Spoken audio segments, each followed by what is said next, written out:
house, first thing you should do when you buy a home, get the vents cleaned, get the air conditioning vents cleaned. I actually often give that as a housewarming gift. I mean, if it's a brand new house, obviously you don't worry about it, but there's the air quality is a very important thing in your life. And I know people that have lived in their houses for a very long time, and then they developed allergies, this, that, and the other, and it's like they decided to get their ducts clean, and all of a sudden that went away. So the first thing you should do when you buy a house, if you ask me, is get the ducts clean. And again, you're working with me.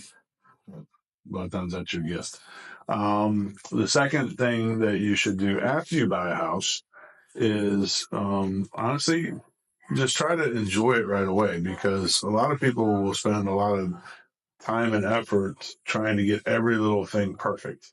You just bought a new house, enjoy it. You can do that stuff over time. You don't need to drive yourself crazy over every little detail. I mean, if you're OCD and it is what it is, that is what it is. But that's the second thing. The third thing I often tell people is, invite some people over pretty early on. Invite guests over, and say, hey, what do you think of the house? And ask them, hey, if you had this house, what would you do? Because your friends usually got pretty good ideas, and most of them know you already pretty well. You know what I mean? I just find it helpful, and this is mainly towards first-time homebuyers, right?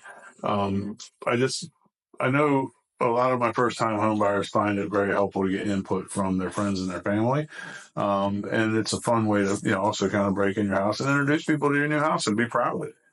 So have like a little housewarming party for yourself if nobody else will throw one. What else? Honestly, those are really the big things, because everything else will kind of present itself to you.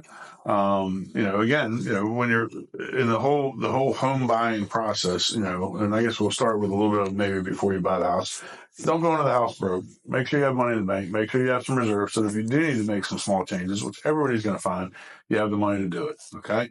When you're purchasing your house, get a qualified inspection company in there to make sure that they're making sure that the things that you can't see, are in good shape. Because I as a realtor, I can't do that. I'm not qualified. Number one.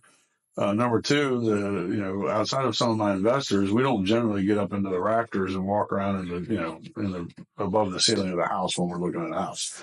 But yeah, I mean, honestly, the biggest things are just make sure that when you buy a house, you do it in a manner that doesn't leave you broke, and then you enjoy it. Enjoy the house. Those are the biggest things. So I don't know if that answers the question necessarily that was asked, but that's the answer that I got. So, hey guys, thank you for tuning into Living in South Florida Does Not Suck.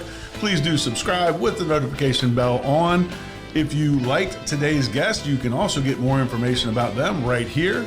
Like magic, it will appear. Anyways, we love having you here. We love having your friends here. Shout it out from the rooftops. Like us on Facebook. Share it with your friends. We'll see you soon here in beautiful, sunny South Florida.